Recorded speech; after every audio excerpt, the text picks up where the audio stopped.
All right, everybody. Celtics get a weekend split against the Sixers and Rockets. We take a look back at those games as well as we start to preview the week ahead. And of course, we have America's favorite segment, Mediocre Life Update, all of that and more coming up next here on Green with Envy. You guys know the deal.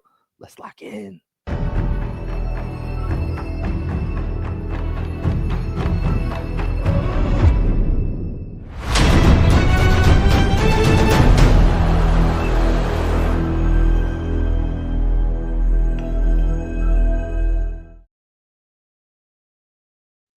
What up, what up, what up? Welcome into another edition of Green with Envy. As always, this is your boy Will Weir checking in.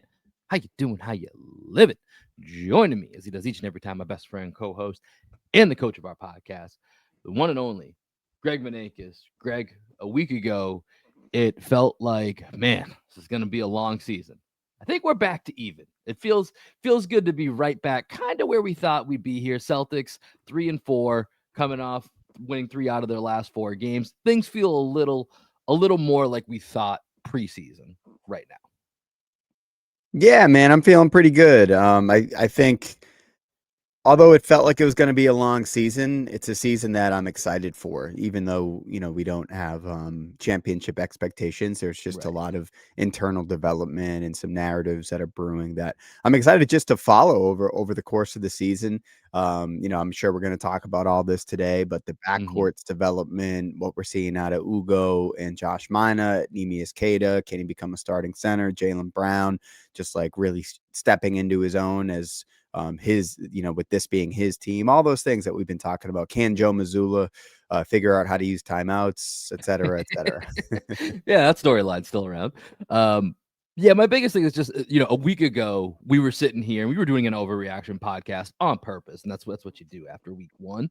But we were actually sitting here like, man, we might have 3 wins by the end of November, right? Like that, like that was, we were acknowledging that it felt like that was a real possibility. And then they get 3 wins out of 4 games, and really, that Rockets game, which we'll talk about a little bit, like really kind of a schedule loss, bad matchup anyways, but a real schedule loss, back-to-back Houston, couple of days, just chilling, waiting. Like that was a game that was set up for the Celtics to not have a lot of success.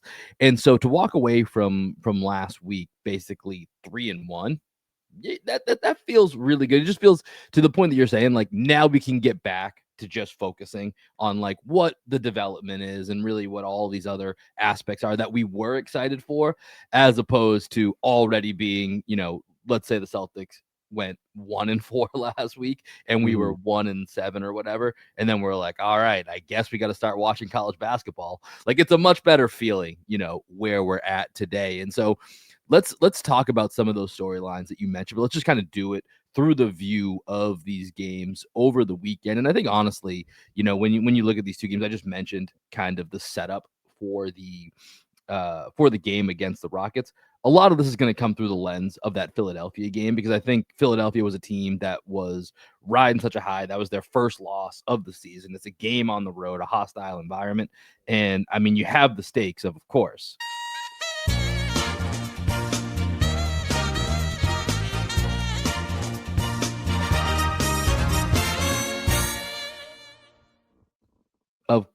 it is an NBA Cup Group B game, which I'll be honest, I just looked up Group B like 30 seconds ago to learn which group the Celtics were in, but a big win for the Celtics nonetheless. So I want to talk about this Philly game for the majority of kind of looking back at this weekend split here, Greg. And I'll ask you, that game I think was pretty fascinating from my perspective, but what stood out to you about that game that you want to talk about first? Well, full disclosure for everybody out there, Will and I did not watch either of these games live, right? That's true for you. So I caught the 4th quarter of the Philly game live, and then I went back last night and watched the first 3 quarters. Okay, cool. So I watched the last 5 minutes of the Philly game live, and then I went back yesterday and I watched the parts that I missed. And it's always interesting when you're watching a game, knowing the result of the game. Right. It's just a different experience. So I want to start with the 5 minutes that I actually watched in crunch time there, where the Celtics, This was the most important part of the game, was these last 5-7 minutes of the game. Exactly. And the Celtics were trading blows, right? With the Sixers, there were a lot of big shots that were made. Jalen had a couple big shots down the stretch, and I just thought that the last minute in the last 20 seconds specifically were really interesting. And I want to start with Joe Mazzulla's use of timeouts, right? So the biggest thing, 20 seconds left, Celtics are up by 1. The Sixers have all the momentum. They're coming back, and Josh Minott ends up with the ball out of bounds. Derek White gets open. Joe Mazzulla sees Josh Minott about to inbound the ball, and he just dead sprints towards the referee, calling a timeout. From my perspective, just because he didn't trust Josh Minott to make the right play, all the momentum was with the Sixers. I could see a bad pass and a layup. All of a sudden, the Celtics are down 1, right? So when he makes the timeout, it's like simultaneous with Josh Minott making a very easy inbound to Derek White, who would have gotten fouled, right?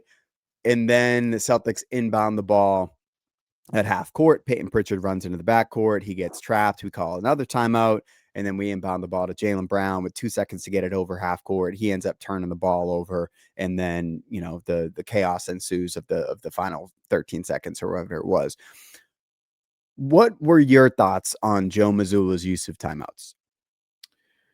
So as you were going through this, I was pulling up the play-by-play here on NBA.com because I think, and this is how I felt in live time, and as I rewatched the end of this game. So I watched the third 3 quarters last night that I missed, and then I rewatched the last like 3-4 minutes of this game.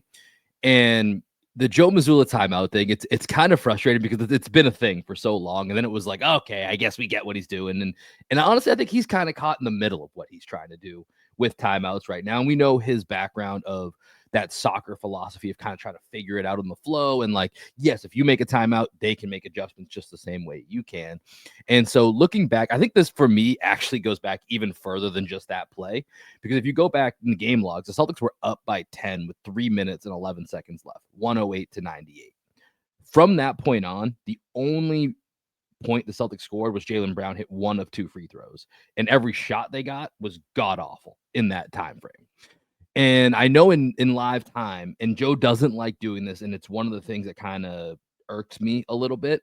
And sometimes he ends up having those timeouts in his back pocket that end up working out for him because he then can manipulate the free throw situation, right? And so sometimes it's like, okay, I see where it is. Maybe I'm in the wrong, but I think with this team, and again, this is going to be the theme all year, late game situations, them getting good shots is going to be really difficult. This is where you need that tactician. And so before we even get to this late stretch here that we're now talking about where he's running to call the timeout and it's slightly delayed and it's a little bit odd, like to me, there's maybe even a moment earlier on as the Sixers are closing this gap here where maybe you take a timeout to actually get a better offensive look, and maybe you end up getting some points that give a little bit more distance for those later moments where you don't have to freak out because Josh Minott might you're worried about him getting that ball into Derek White. So that's number one for me. And then on when we get to the actual point that you're referencing, I think I mentioned this to you yesterday. I just felt like if you watch it, Joe doesn't kind of go for the timeout right away. Then he sees, to your point, it's Josh Minott. And I just think he's caught right now trying to understand and learn this team as to it's not Drew Holiday, Derek White, Jason Tatum, Jaylen Brown, and Al Horford out there where you can be like, I trust those guys. And it's hard to disagree with them. Like it's not those guys anymore. So now you have to be hyper aware of who's inbounding, who picked it up, who on the made shot, where is everybody spatially on the floor. And I think Joe instinctually wants to let it play out and then tried to go and correct, which ended up being likely an overcorrection based on what you're saying, to your point, where it was going to be a very easy inbound to the guy that you do want to have the ball with. So right, and coming out of the timeout, he had Josh Minott off the court, right? So right. you go that's why I just like made inferences that's why he called that timeout and he freaked out because when he comes back on the court, Josh Minott's on the bench, Derek White is inbounding, and they run a play for Peyton Pritchard.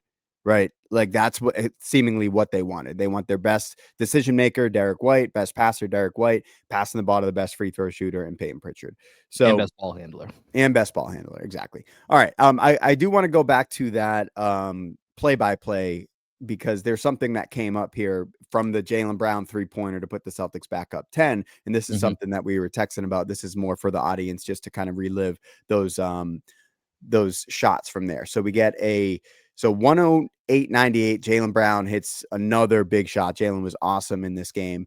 So we go, Josh Minott misses a 16-foot jumper. Josh Minott misses a driving dunk. Xavier Tillman misses a 3-pointer. Josh Minott misses a 27-foot 3-pointer. So that's like a minute stretch where we just have Xavier Tillman and Josh Minott taking shots. That's not a and recipe to close out a game. And as you're going through this, I'm now flashing back to my initial thoughts watching this, being like, damn, all of those used to be Drew Holiday, Al Horford, and Kristaps Porzingis. That would have been who's in those spots taking those shots. Life's a lot different these days. Yeah. So, and that's something that Missoula is going to have to figure out this season, right? Is because in the past you had nothing but two-way players on your roster and in your rotation, and now he's going to have to do a lot more offense, defense, and kind of pick your poison there because the Celtics are up 10. You want to have your best defensive players on the court. Tillman and Minott are two of the better defenders on the team, right? So you're not going to have Simons and Hauser in there, which are the two guys that replaced Tillman and Minott after Joe called that timeout for free throws. So it's like he's going to have to figure out, like, to your point, he doesn't know exactly what the ebbs and flows are with this team, what the strengths and weaknesses are, just like letting it play out. He doesn't trust these guys to let it play out at this point. So he's going to use those timeouts and going to use them in different ways from years past. Okay. Other things that stood out to me, I want to go back to the beginning of the game now that we covered the end of the game. I just thought Jaylen Brown was unbelievable in the first half. I thought that was maybe the best half of basketball I've seen Jaylen play. This season for sure, but in quite some time, he just had all elements of his game working, offense and defense, getting wherever he wanted, playing out of the post, playing out of the mid-range, hitting open threes, snaking pick and rolls, and finding easy wing shooters, which is something that's a great development that I'm seeing out of JB, is his ability to snake a pick and roll, get somebody in jail on his hip, and then he forces the help coming over from the wing, kicks it out to a wide open Derek White or wide open Peyton Pritchard for three. It's like he's playing very simplified basketball, and I love to see it. Yeah, Jaylen was awesome in this game. And the first half in general was, at least for the first 20 to 22 minutes, was probably the best version of this Celtics team that we have seen the entire year so far. And Jaylen Brown, even in the second half, you said his first half was superior, but even the second half where he did have 3 turnovers, he's the reason the Celtics were able to even keep afloat because they were scratching and clawing in this second half. They were trying to give this game away at certain points. And Jaylen Brown was the guy that kept everything level. He had 13 points in the second half, went 5 of 9, 2 of 4 from the 3-point line, and still had 2 assists, even though those 3 turnovers. And he was really the only guy that felt like, guys, be steady, be calm. He was the guy that you trusted, in a lot of those moments, and is the reason the Celtics could barely hang on to go ahead and get this win. But again, Jaylen has been awesome this year, right? Like, save for probably like the Knicks game, and I'm not the Rockets game, whatever, like that we were going to get smoked in that one. Like, Jaylen hasn't had many moments where I've looked at him as, not up to task, basically, right? Like, I think there's been an adjustment now that we see on the court to what we talked about. And I tweeted this or retweeted this on Twitter. Jason Timpf, our guy, had basically very similar thoughts to us from a week ago about Jaylen's just got to lean into being that dynamic scorer. We don't necessarily need the playmaking to be all of a sudden he's looking to get everybody involved, 7 assists, kind of like what he was more trying to do, lay in the background in that first Philly game. This version of Jaylen is the guy that we need, and he's doing it at a very efficient clip. So I'm through the roof impressed with Jaylen Brown so far. Like, I think he's given us everything we need. I think it's development on the other side. If the Celtics are going to exceed expectations is where things are going to come from. But I think Jaylen Brown is doing absolutely everything near perfection so far to start this season. Yeah, in that fourth quarter, just looking at the game charts, Jaylen's only shot attempt was that 3-pointer that he hit with 3 minutes left. A lot And of then Derek he White. got fouled late on that jump shot. That was the one Right. free throw. Yeah. Yep.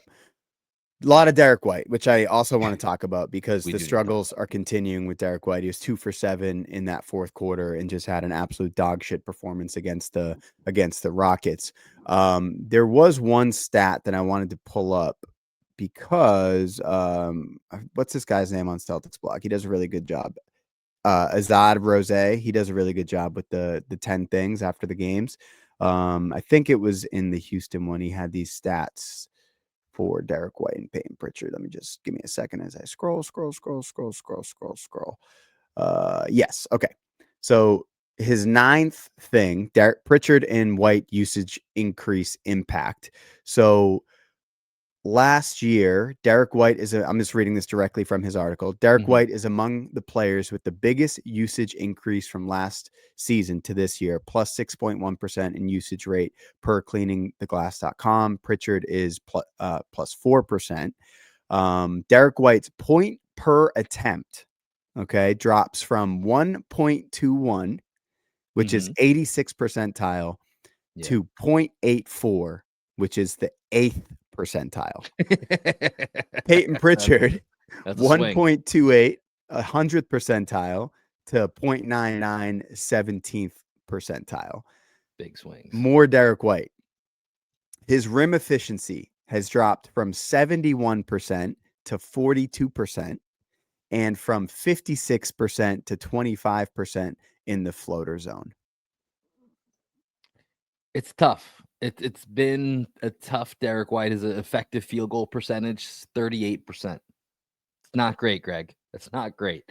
No. Yeah, let's talk about this, man, because this has been one of the interesting parts. I think one of the more interesting discussion points of this season.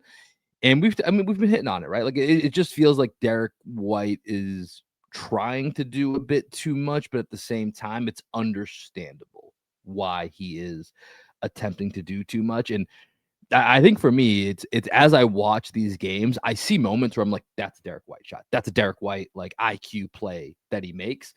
And then there's just these times where you can tell he's either, to your point, you said this a couple times, he's just taking random heat check threes that don't make any sense. And I don't know how, like, again, I understand why he's doing it, and it's tough to criticize because I don't really know I don't really have a correction for this other than to stop doing it. But if he stops doing that, what does that then put more pressure on Josh Minot to find a way to create a shot, to find I'm trying to think, Ugo Gonzalez to create a shot, right? So what's the answer? That's where I struggle with this Derek White start, is if he's not the one that is sometimes forcing it, and of course just the idea of just running better offense. But it's a tough question to answer. So I'm watching his 2 made 3-pointers against the Sixers. The first one was off a swing. So offensive rebound for Keita, kicks it out to Simons, pass to the corner, Derek White wide open 3. The other one was off of a Ugo steal, who drives, kicks to a wide open Derek White on the wing. And like, those are the shots that Derek White was making and taking last year, with Jason Tatum delivering him the ball most of the time. Just like shots within yourself. And I want to watch the shots that he missed real quick. So I'm just going to go to all of his 7 3-pointers real quick. So let's see. Next one. Let's see. This one is his third shot. Heat check. So this was right after those 2 made threes. Heat check, misses a 28 3-pointer with a hand in his face. Right. His next shot, Neemias Queta, right side, DHO, comes off. That's a Derek White shot. So he just and he airballed it like completely. Yeah, I know the one you're talking about. Yeah, then he shoots another step in 3 where he's just trying to find it in the fourth quarter. We go Xavier Tillman, DHO, snakes the screen, pass out to Tillman, dribble handoff to Hauser, and he shoots a 3 off of a Xavier Tillman miss, but he shoots it from like 30 feet, and Yeah, this is then the a back-to-back miss. 27-footer. Yeah, back-to-back misses, right? Yeah. Yep. So there's just like a lot of Derek White doing things that Part of it is, in this game, maybe they weren't quite as many heat check threes, and maybe it's just like Yeah. he's This was forcing it at closer this to the point. Derek White that you want from Yeah, his 2 for 3-point shot 7. selection. 2 for 7 against the Yeah. Sixers, right? Which is what you want, not 6 for 18 or whatever he was doing early in the season, right? Like, until you find your shot, let's bring those attempts down to under 10. 9.7. There you 9.7. go. Listen, I said he's going to lead the league. He's down to 9.7. So he's not leading the league anymore. And, to the question that I was asking is like, what can change, right? So there's some where it's just playing more within yourself. And part of that in this game is we got, and this is sticking with the backcourt theme here, we got a more aggressive Anthony Simons in this game. He took 21 shots in this game. Yep. Now, he wasn't super efficient. He was 7 of 21, 3 of 9, had 19 points to get 21 shots. That's not great, right?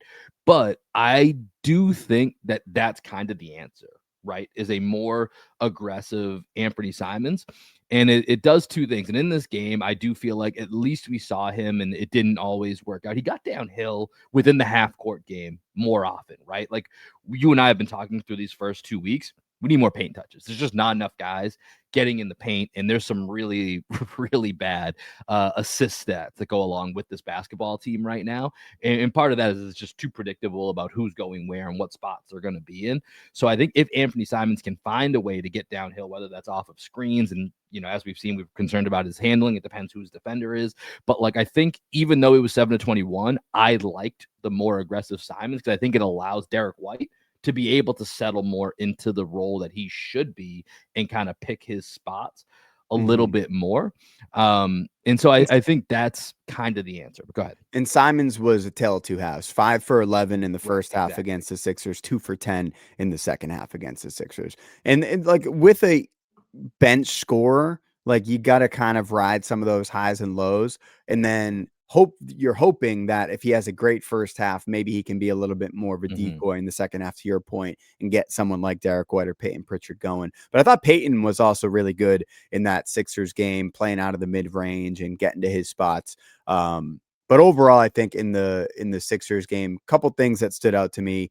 Jaylen Brown was awesome. Great first half overall by the team. Great first half by Anthony Simons. And then the continued great play of Josh Minott and Ugo whenever they get their chances. Like their defense, you could tell from the first time we played the Sixers until the second time we played the Sixers, right? Josh Minott on Tyrese Maxey, high pickup points. Peyton Pritchard all over VJ Edgecombe. When Ugo comes in the game, he's just like picking up full court, making sure that those guys are seeing length and seeing bodies. And they were just like more guys in spaces, helping hard off of the corners. Like anytime Edgecombe would drive out of a slot, there would be somebody waiting for him at the block, and he'd have to kick it out to the corner, right? And then doing some really good like veer outs and onto the wing. So I thought that the development from the first game of the season to this NBA Cup first game was much more important than seeing how the Celtics would play against a bad matchup and a schedule loss against the Rockets, right? I learned a lot more about this team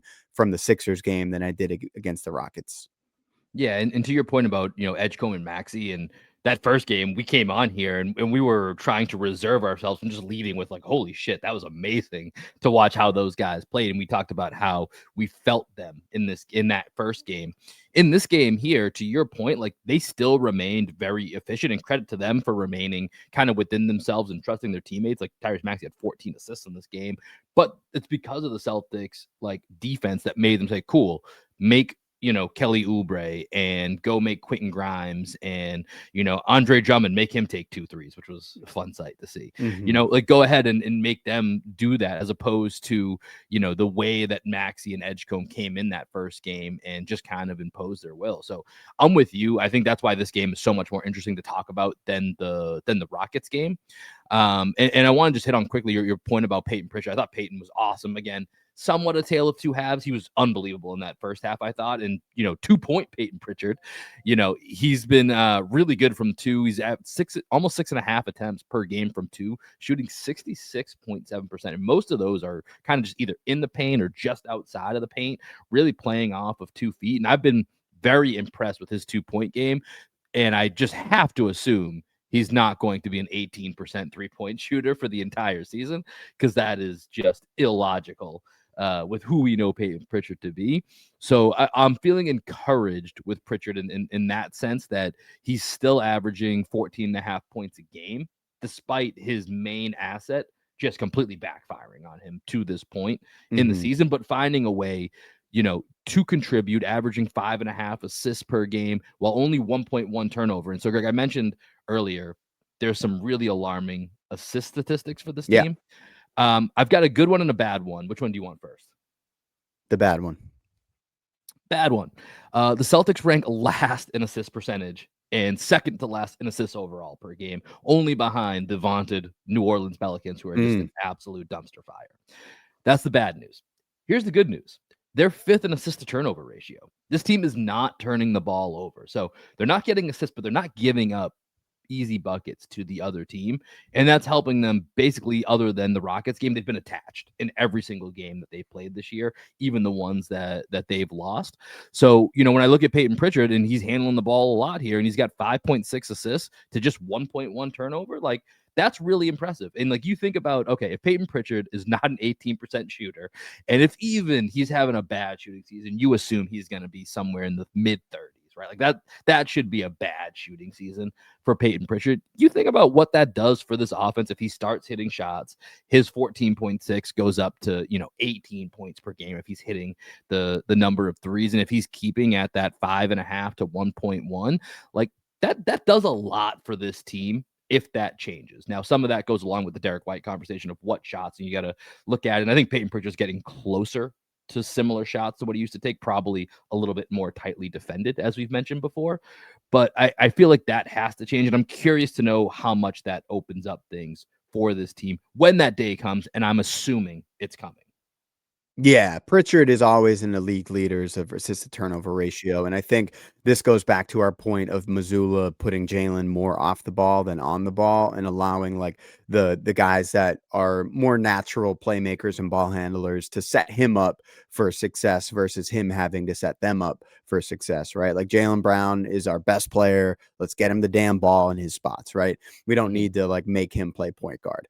So Peyton Pritchard just kind of falling into that role. Derek White, although he's not shooting well, is still a low turnover guy, right? So I think that's probably the reason why we're seeing less turnovers. And Tatum, turns the ball. He's not a natural point guard either, so he's going to turn the ball over a little bit more than Peyton Pritchard or Derek White as well.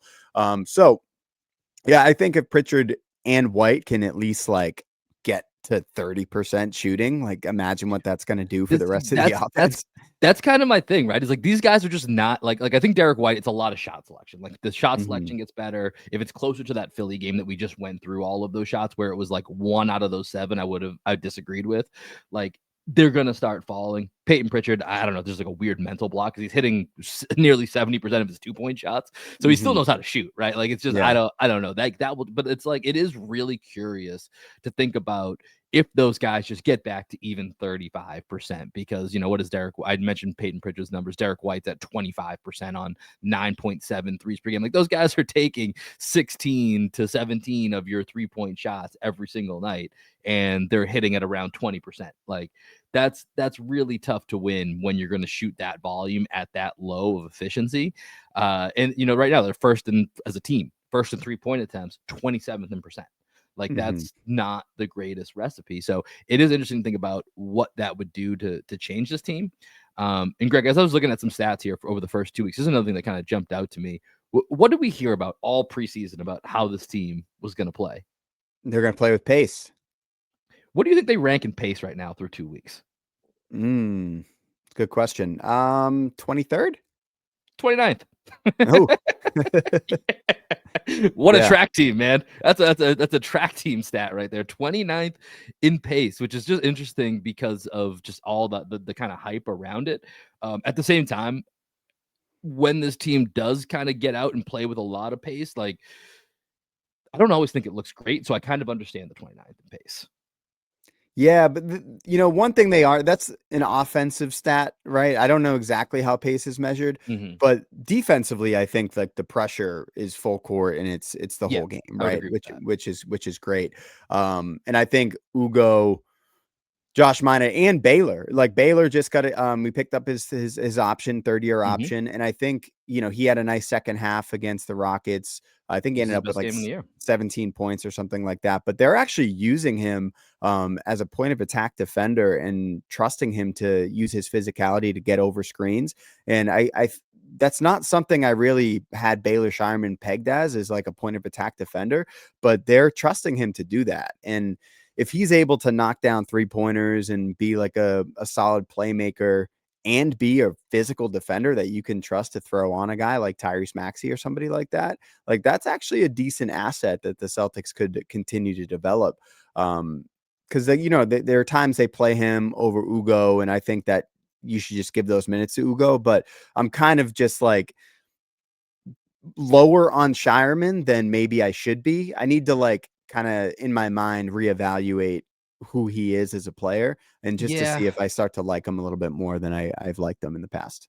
I mean, I think just and let's group Minot in here as well, right? Because it's all three young guys that are vying for the playing time of Joe Mazzulla, and I think just with Minot and Ugo, like each of them could go 0 for 4 in a game, but you feel their impact in all these different ways. Like Baylor, to a degree, has to be productive offensively to really feel like he had a great game, right? You know what I mean? Mhm. Like there are little things that he can certainly do, but like the few games last year in the game he had against the Rockets here, where he goes 6 to 7 from the field, 4 or 5, 17 points, 5 rebounds. Like you can start to find other things, but if he's doing the super confident Baylor Shireman rapid fire, but he's 0 of 4 with some bombs, then you're like, I just can't walk away feeling very great about this. True. Whereas Ugo and Minot, if they go 0 for 3, 0 for 4, it's usually they missed a couple shots within rhythm, or they went for a putback dunk that didn't go down, and there's a hustle element to it, right? So Yeah. I think it's just a different feel. But I am interested to see Joe balance this throughout the season because I'm with you. My gut instinct is just Minot and Ugo more consistently will give you a better chance to win night in and night out. But I think obviously giving Baylor that extra year, you got to see what's there. Like Jordan Walsh, who did finally get some run in this Houston game, and played 19 minutes, 4 of 10 from the field, 2 of 5, 10 points. It'll be interesting to see if that becomes anything going forward here, or this could have just been back to back, and Joe like not be understanding kind of the moment here. Were you But I think it's surprised they still picked up were you surprised they picked up his option? not entirely. I mean, I think the Celtics are still in place right now where picking that up is like Baylor still, I think, could have some appeal as a trade asset, right?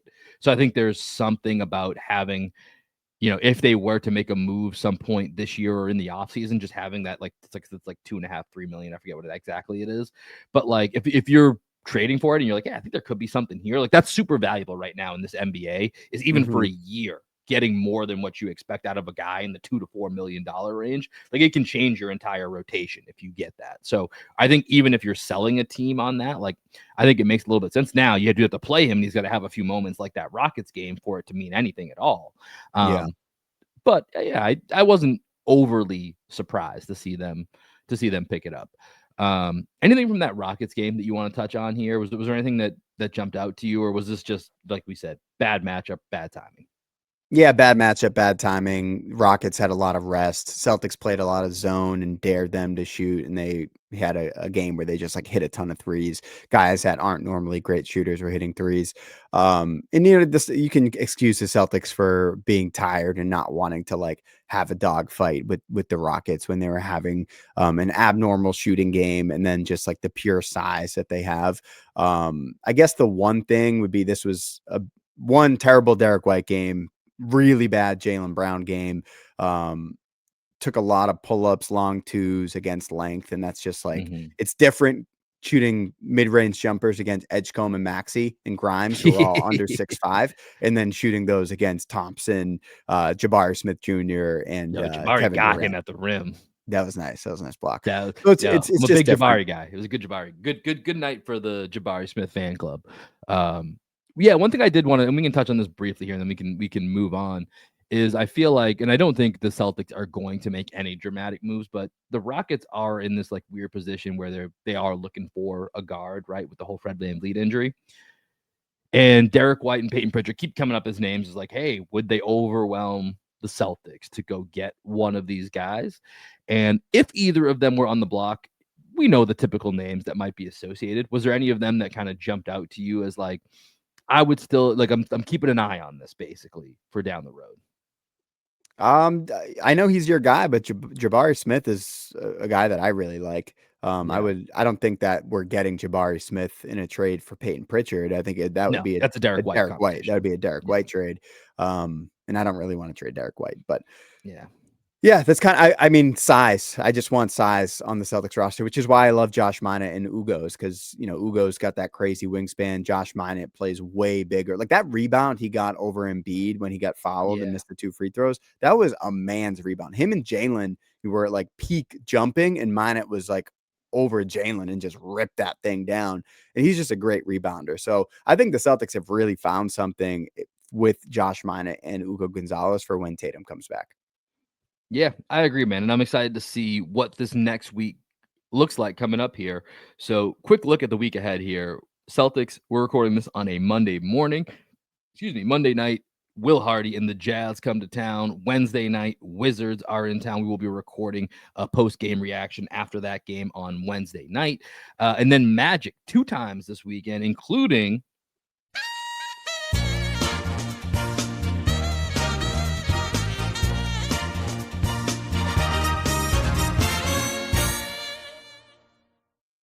you guessed it, NBA Cup game on Friday night in Orlando, and then they stay there for a back-to-back on Sunday.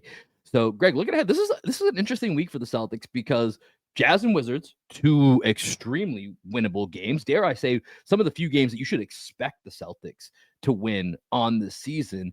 And then the Magic, who, I put in the conference finals. A lot of teams, a lot of people had them in the top 3, 4 spots. They've been struggling to kind of figure out their identity, which has been a bit strange. Like, this is an interesting week where the Celtics at least have opportunity to maybe have a big week here. What for this week are you excited to take a look at with these matchups? NBA Cup. I'm just excited on the NBA Cup because I think this is a opportunity for the Celtics Celtics to, chance to make some noise. yeah, make some noise and just like have a little bit of fun and see what these guys do in quote unquote big games, games that mean a little bit more. So that, we have a podcast on Wednesday, so we'll talk more about the Magic games. But yeah, I mean, I'm excited for the NBA Cup. Love it. We will hit all of that. Join us Wednesday after Celtics Wizards. We'll be live on YouTube, live on Twitter. So make sure you're following us at all the appropriate spots at Green NV Pod. And we will catch you guys after that game on Wednesday. For now, let's cue it up and go to America's favorite segment.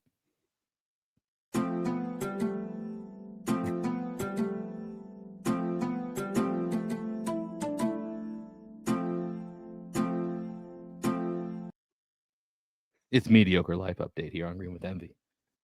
We're still figuring out the song. I'm getting more and more I into thought it. you were going to get a song. I've fucked up on that. That hand up. That's been on me. I'm just rolling with what our guy Alex put into the mix for us. So I'm gonna have some more free time coming up here by the end of this week. So I'll have more time to actually follow through on my promises. I've been spraying out empty promises, just to be honest. All right, Mediocre Life updates. You go first. What you got for us? So Will and one of our best friends, Joe Higgins, he and his wife Erica came into town this weekend. So we actually got to go out sans babies for a dinner on Saturday night. We ended up going to this place, this Mediterranean spot. I thought, first of all, vibes better than food. Your idea, your thoughts? Oh, the food was pretty good. I would say if I had to rank the 2, I mean, listen, we could have been eating, cheeseburgers from Burger King. I was already riding a high, just like Yeah, hadn't been out in 6 months. One of our best friends who we haven't, seen, like literally my baby was born during his wedding. Like, right. like so it's been a minute. So the vibes were so immaculate. You could have fed me anything. I would say they were pretty on par with one another. Disagree. Hard disagree. Okay. I think the vibes were unbelievable. I think we had the best table in the entire restaurant. So like right there, right away, it was just great. Chicken shawarma, I thought was super average, which is like a little disappointing for me. And then I just didn't get any of the fish. I didn't get any of the snapper. So all I had was the vegetables. The Wagyu beef, like portion size, I wish we could have just gotten more of that. Like I thought, Yeah, okay, I'll give you that. The portions, because like the octopus I thought was great, but it was like one bite each. right. And that was like, and it was also like kind of on the price point of like, I don't know if we need to pay $20 each for 2 bites. You know what I mean? Like Yeah. it didn't quite make sense. I wanted more of that. So I will give you that. The stuff that I did like, probably not enough portion. The dips were really good. The dips For were that good. price. I thought the dips, the appetizers were better than the entrees. Like The scale of like where they started to where it ended. I'm with you. Like yeah. that gradient scale, it went high and then kept sliding a little bit. So here's what I really want to talk about with that dinner though. So we haven't been out like just as a group without kids in a while. This was my first time just like going out with friends for a dinner, maybe since James was born, which is, he's 16 months old. But it was 3 couples, 2 of which are newlyweds and, just got back from a honeymoon, like not too long ago. But they're experiencing what it's like to actually be married, be living together, all that stuff. Will and I both have kids, and there was a lot of couples like kind of making fun of the partners and like finally having the space to air the grievances that they've been holding inside for a little bit. And I just found it so funny that like you could tell all the women had just been waiting to complain about us in this public space for quite some time, because there are some things that I thought I'd been doing great and apparently I haven't been doing that good. So the Mediocre Life update are, at this point in our lives, are group dinners just an excuse for women to complain about the men? I think they're just group therapy. Like that, like to your point, I noticed this as well too. It was kind of almost like we did a makeshift passing the rock. What do you got today? I don't know, man. I don't think my man knows how to dress. Like that was kind of like what was happening around the table. I will say one thing I did notice that I like, that I pointed out to my wife later, is like I forget what she was saying about me, but at different times, and one of this might have been outside of the dinner, I was like, I appreciate my boys have my back. Where they're like, I don't know, I think this. And so I also appreciated that there was, the inability to just gang up, because there was a more diversified opinion pool. And like, when you have 6 and it's 3-on-3, or there's opportunities, like, because if it's just me and you and our wife and fiance, like if they agree, we're just like, all right, well, we're best friends. They're just gonna be like, of course you guys fucking agree, your opinions don't matter, you guys are gonna say the same thing. And so we're like, cool, we're nullified. They win this one. It's 2 versus 1 no matter what. Right now, when you add in another dynamic, all of a sudden it's like, okay, you guys don't just always have the upper hand. We have this group dynamic here. We've got a new energy in the mix.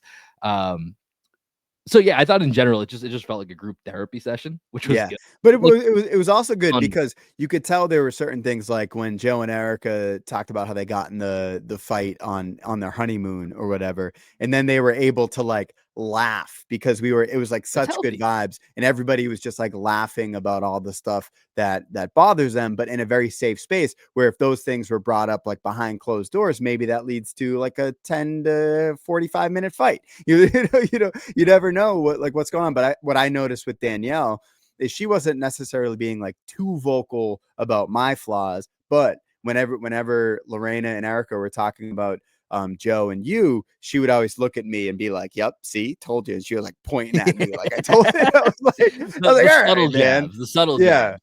But then yesterday, here I got a bone to pick with you, Lorena. Ooh. So yesterday, when we show up at the food truck park, right? Lorena's in sweatpants. After talking all that shit about like all the guys wearing sweatpants or whatever, like how come she can just wear sweatpants and get away with it, but when we wear sweatpants, we get called out on that shit? Like that's some bullshit, man. They're stylish. I don't know. I'd That's give it. I mean, yeah. I mean, I mean, here's the thing. She looked good. She looked good, but it's Yeah. like I was like, see, I don't think I look any different when I wear my sweatpants than when you wear your sweatpants. Why am I This is getting in gonna sound trouble like I'm for wearing standing up for my sweatpants? wife here. It looks different. It looks different. I've I seen don't the why. sweatpants you wear. It looks different. Why? No, I'm just saying in general though. Yeah. Like her sweatpants are just like normal red sweatpants. Like I'm wearing Mhm. blue joggers right now, and like as I was like going out, Danielle's like, "You can't wear sweatpants," and I was like, "All right, like I won't wear Well, see, that's where sweatpants." I Like, just that's the part where I just think you should just stood your ground because I don't even ask. I just like especially for something like going anywhere in the daytime, basically. At night, I do sometimes be like, is this appropriate? Like I do actually have to like ask sometimes. During the daytime, fuck that. I'm independent. I will wear sweatpants if I want. I will wear gym shorts, whatever. Like fair, it's the daytime. You can't tell me what to do. Once it gets to nighttime, we have to go places. Okay, yeah, fine. I can give you some jurisdiction, but in the daytime, that's my time. So that's I like where you that. just gotta stand your ground. Because I think I like that. yesterday, like when we're at like a farmer's market at like food trailers out there, there should be no judgment. I don't think judgment should exist from any party in that circumstance. I agree. Um, so So yeah, okay, so so pro sweatpants, bone removed. I'm not bone picking a removed, bone bone anymore. removed. Not picking a bone Yeah, anymore. But I did yesterday. I told you this, but this is more for the audience. So after we had this conversation at dinner about like being out in public and being dressed appropriately for public spaces, I had to go pick up some coffee at this coffee shop here in Austin, and I was literally in sweatpants, covered in like my son's drool and yep. food debris, and I'm That watch. wearing this sweatshirt that's also covered in a bunch of food. And I'm just like, all right, I'm going to be in and out. I'm just going to pick up some coffee and coming back. And as I walk in, I'm right behind this like Japanese group of super stylish young people. And they were all wearing like the best clothes possible, just like things you would see on Instagram or in magazines Mhm. or whatever. And I'm Like standing right models, behind just them. like Yeah, spokespeople, they like influencers in there. Yeah. fresh haircuts, like all the accoutrements you could want. And I'm sitting there and I'm like, man, I feel like a fucking scrub right now. So I was like, I gotta say something. So I just told them, I was like, hey, I just gotta tell you guys, you all look so good. You look so great. Like I'm so jealous of you. I'm here in my sweatpants, covered in my son's food debris. I just want to let you know you guys look awesome. And they were so excited to get that compliment. That's good vibes all around. See, and you weren't in the wrong either. You're going to pick up coffee during the morning. Like there was those guys took it to the next level, and you know what? Good for them. They deserved a compliment. They get a compliment. But you also were not in the wrong either. So hold your head high with those sweatpants when you go pick up coffee. That's what I say to you, brother. Maybe you and Lorena, next time I go shopping for sweatpants, you guys can come with me so you can tell me Oh, what you don't need my sweatpants I can influence. wear. I'm not helpful in that. Lorena, yes, I wouldn't be helpful. Okay. I just don't care. That's my only superpower. Okay, I'll do a quick mediocre life update and then we'll get out of here. So obviously this past weekend was Halloween. It was technically your second with James, but like the first with him, like being a little bit older now. He's walking. My first with my daughter. Um, and I'm not, you know me, and I hate when people are just like, "Oh, you're so anti-fun." It's like I just like Halloween. I kind of just like I'm like whatever as an adult. Like Hmm. after like age maybe 25, 26, like little post. Like once you get out of that, you know how like after college, then there's like almost like 4 years of like you're an adult, but it's still like a post-college life. You know what I mean? Like it's Yeah, not yeah, real life yet. Like that after that window, I've just kind of been like Halloween. Like I'll go hang out, whatever. I'm gonna put the most minimal effort into like any costume, but being my daughter's first Halloween completely changed my feelings on all of yeah. it. Like loved it, the vibe, the atmosphere. I'm so excited for next year already.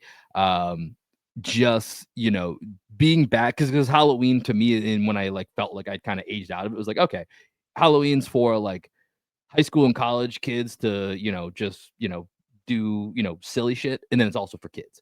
And I just kind of felt like I lost it for the last like 10 years or so, where I was like, I just don't care. But like I also like being social. So all right, let me go out. And actually it's funny, me and my wife realized that we had never dressed up for Halloween together before Mm. until this year. We've been together for Never almost had a eight couple's years costume. We've never had a couple's costume. Yeah, I think the first year we were together, I was home for like a family emergency, so we didn't spend it together.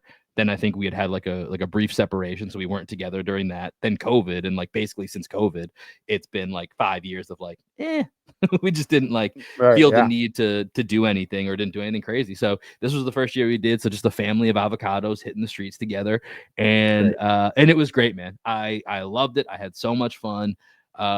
Even though like my daughter's 6 months and she was just like seeing how like interested she was in everything going on around, like it makes me so excited seeing that, like, James, and even though he was feeling sick, just the pictures and the videos of how excited he was to be able to do that. He'll Mariano will be somewhere around that similar age next year when we go. And I'm just back. I'm back, baby. Halloween. I'm back in, all about it. So it feels good to be back after basically a 10-year hiatus of that day just being like not meaning anything. And now it's a staple of the calendar for the next 17 years. And that's fun. It is really fun. Yeah, Halloween has this. I feel like it's a lot more for the parents and than for the kids this early on, right? Right. We're just dressing them up in funny clothes, and you get the photo ops. Like James was Winnie the Pooh, I was Tigger, Danielle was Piglet, and then Danielle's parents came to visit, so they were Christopher Robin and Owl, but they didn't tell us that they were bringing costumes. So I thought that was Oh, pretty that's cool of great. them. So we were able to take some family pictures, which was great. But on Halloween for me, like you mentioned, James was sick, but we were still out handing out candy, and it was funny was my neighbor across the street. Shout out to my guy Bernie, who I just met, even though I've been living across the street from him for 3 years. But he came over, he saw us like posting up, handing out candy. He comes over and he's like, "Hey man, I just wanted to like officially welcome you to the neighborhood." And I was like, "Brother, I've been here for 3 years." And he was like, "Really? Has it been that long?" And then I was like, "Yeah, dude." So like, what does that say about both of us, me and Bernie, that we just like didn't talk to each other for 3 years? But then he introduced me to my neighbors directly to his right, Anthony and Macy, and then Mhm. James wanted to walk to a couple houses, and I met a couple people down the street, Jordan and Jim. So it was great for me because Halloween allowed me to actually meet some of my neighbors that I've just not talked to for 3 years, to the point where they thought I had just moved in. Yeah, we're all too. I mean, like it's interesting because like I know like four neighbors on my street. Like that's about it, and I've been here about the same as you Oh, have did been. you call animal control on that asshole? No, I decided not to. I decided if because so far I have the dogs haven't been out again Mm, yet, and so I'm gonna give him an opportunity to be better about whether it's fixing the fence or he mentioned bringing them to another house. yeah. So I'm gonna give the opportunity for it, and All right. then if I do see them out again, I'm gonna take that action. But I'm gonna leave it. I'm gonna leave it as is for right now. But I got my eye out. I'm constantly watching that guy now. Good. That Good. guy's the guy Fuck got that one guy. eye out for him. But yeah, that's it. That's a better neighborhood experience than I had a week ago. So let's end on a positive note. I think that's a good way for us to wrap up this episode here of Green with Envy. As a quick programming reminder, we are back Wednesday night following Celtics Wizards. We will give you our thoughts on Celtics Jazz, which is happening tonight as of this recording. Celtics Wizards Wednesday, we'll record right after, and we will also set up the Magic over the weekend. That's going to do it for today's episode. Appreciate you guys for locking in with us. As always, this is your boy Will Weir. Ugh, I'm running out of words here, Greg. This is your boy Will Weir. This is my guy, Greg Menakis. We will catch you later this week.